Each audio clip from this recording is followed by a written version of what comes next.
Today's recipe is my Belgian lemon blonde. So I like Belgian blondes and I also like lemon, so I decided to try and coax out some more lemon in the yeast and add some lemon flavors and some hop utilization.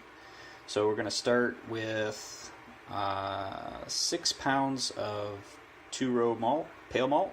I don't have any Pilsner, so pale malt it is. I'm going to add a half a pound of Munich and a quarter pound of flaked oats for some body. I'm worried about the oats from haze, but I need more body in this beer, so I'm just going to add a small percentage. The idea here is I'm going to be using my modified boiler with recirculation. Don't really need much sparge, but I will sparge with a little bit at the end to get me back up to the 4-gallon mark. This is how I've got it set up in Beersmith. There is some table sugar to produce some alcohol and have a bit of a dry finish as per the style. I'm adding some dextrose just purely for alcohol without drying it out. I don't want to over hop this in a bittering way, so I'm adding 1 ounce of Tettnang hops at 30 minutes to give me 19 IBUs, but also a little bit of flavor. And then I'm going to be using half an ounce of lemon drop to enhance the lemon flavor towards the end, I believe at 10 minutes left. And then I'm also going to dry hop it with another half ounce for 2 or 3 days. Just to see how that goes. Using WLP 500, first time I'm using the Trappist ale yeast. I've heard really good things about it, so hopefully see how it goes. Alright, let's get on to the brew. So we have weighed out 6 pounds of pale 2-row, 8 ounces of Munich, and 4 ounces of flaked oats. Now I just have to run them through my mill and get them ready. And we're at 131 Fahrenheit. We need to reach 158 for when we mash in and try and hold it at a temperature of 150. So this is what I use to crush my grain. It's a NutriMill. It can crush grains of any type from like 0 or 00 flour all the way up to passing the grains through almost untouched. You have to adjust the setting on the top here, clockwise and counterclockwise, to get your proper grain crush. And I find that it does create a bit more dust than the standard grain mills that are out there, but this one was free, so it's going to stay.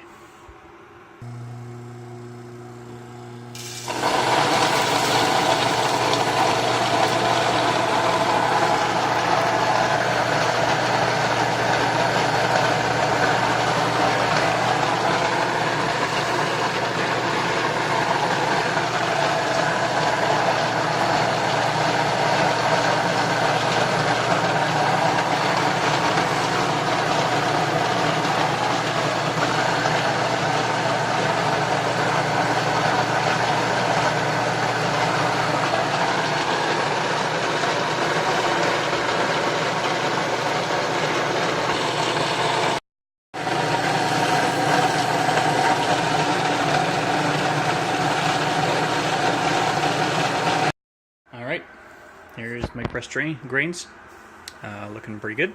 Lots of, not as much dust as last time, so that was pretty good. And time to get them into the basket. Not doable with one hand and recording. Ta-da! Okay, water's up to temp. Just gonna add a couple of teaspoons of pH 5.2.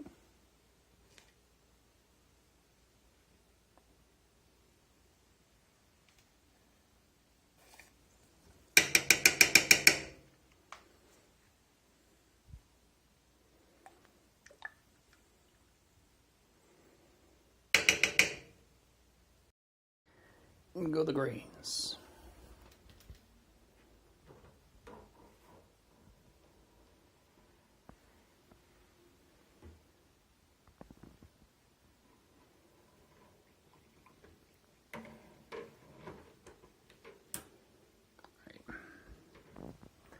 good. We'll give this a thorough stir, and then we'll set up the recirculation and come back. Okay, we are mashing. I've overhit the temperature a little bit, and just wait for this to cool down. But the tube is spraying away down into the middle of the grains, and hopefully that's distributing the wort through the grains a little more even. Have to play with it to get it centered, but I'll still give it a good stir every once in a while. But you can see the gap between here, the basket, and that. And when I had it without this tube, you know, forcing the wort down into the middle of the grains, it was just kind of hitting the top and pouring out the sides and then going down and then back through the pump. So hopefully this works a little better. I'll set my timer. I'm going to mash for, recipe originally said 60 minutes, but I'm going to give it 70 minutes just to make sure that I get everything I can. Okay, so we've got things stabilized right now, recirculating quite well. When you're using a system like this where you're going through either a bag or a basket or something like that, you got to be careful that you're not pumping too much wort through the system in case it can't get through the bag or the basket in time. And what you'll see is the water level on the inside and the outside will start to differ. And if it starts to fill up inside your basket or your bag, then you've got your flow rate a little too high, and you can actually, you know, drain this down to the point where it will overflow. So you have to keep an eye when you're originally setting, you know, this kind of thing up to go, just to make sure that the water levels are fine, and you know, adjust the flow speed with your valves as needed. But it's kind of the one thing that I've learned. Thought I'd pass that on. Alright, we're in the last 5 minutes of the mash, and I've been giving it a stir every once in a while. Sorry about the noise in the background, dishwasher going. I'm just going to raise the temperature up a bit, do a little bit of a mash out here. For those that have never used an Inkbird before, they're super easy.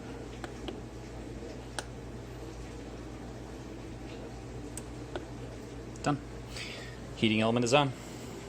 The boil will start to happen. Everything looks good. Alright, so I have removed the basket and it's draining here nicely. We'll throw a little bit of water on that and sparge it. But the bulk of the water stayed in the kettle. Remove the temperature probe. And by removing the temperature probe, that will bring this kettle to a boil. Once I add all the liquids in, I'll unhook all the hoses and change the plug, taking out the Inkbird out of the equation just so that it is plugged straight into power, and we'll bring this to a rolling boil. So I'll bring you back at that step.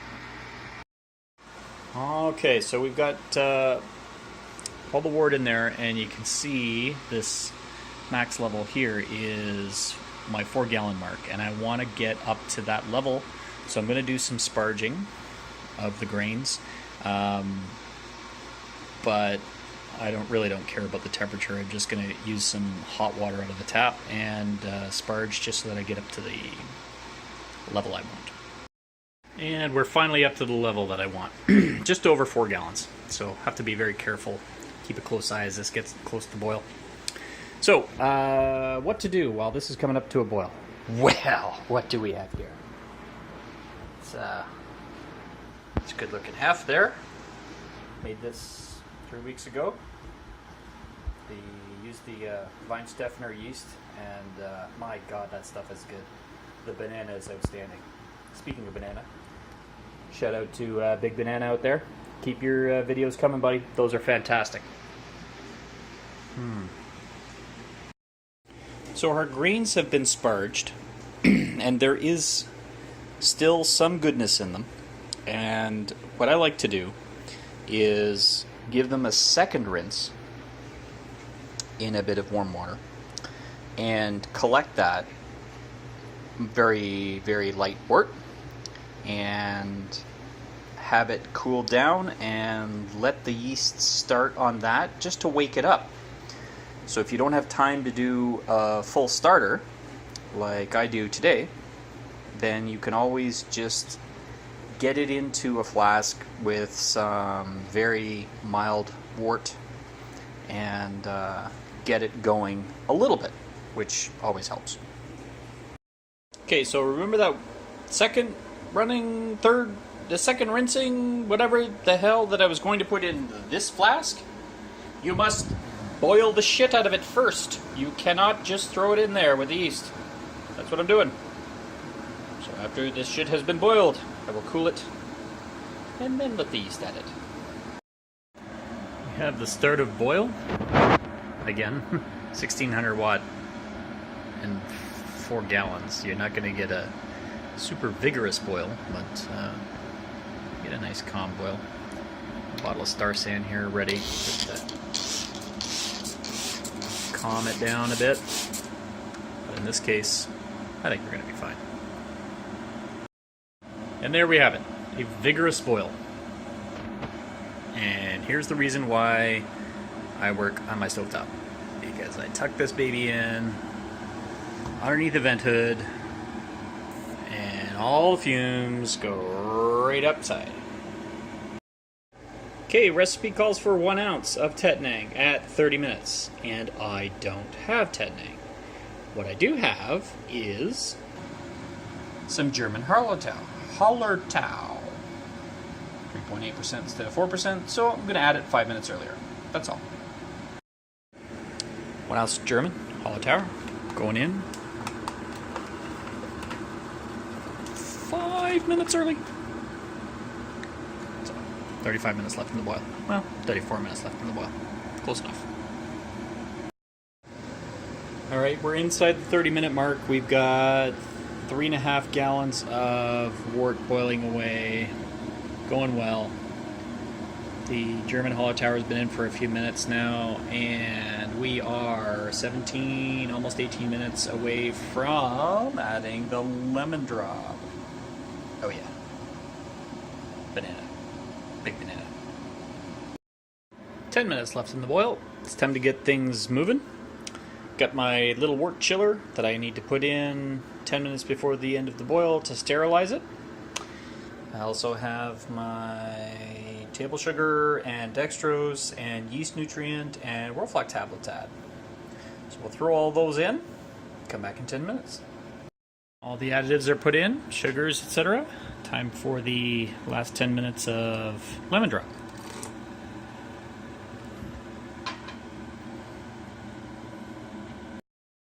And the wort chiller is in to give it a good sterilizing. Notice here, if you're new to brewing, when you put a wort chiller in and you didn't preheat it with hot water, it's going to knock your boil down. Don't worry about it. Just give it a couple of extra minutes. It'll be fine. Alright, end of the boil. Time to cool.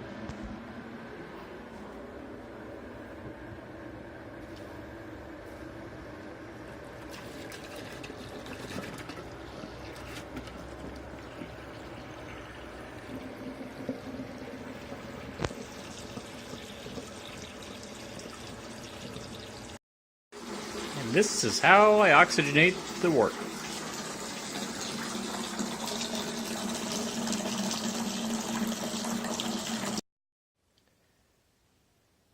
Foamy goodness. Crap left over. Yeast.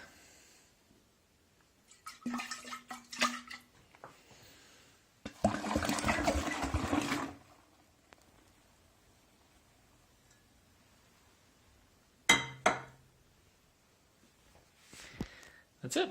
Now we wait.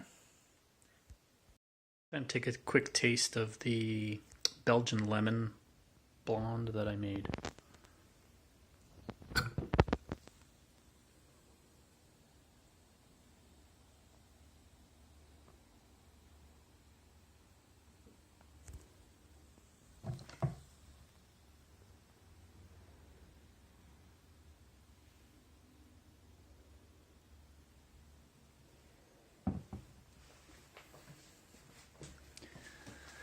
All right, still a bit cloudy. Got probably another week to go before that clears up. Carbonation really, really good. Let's give it a nose here. Smell that Belgian Trappist yeast. A little bit of bready. Give it a taste.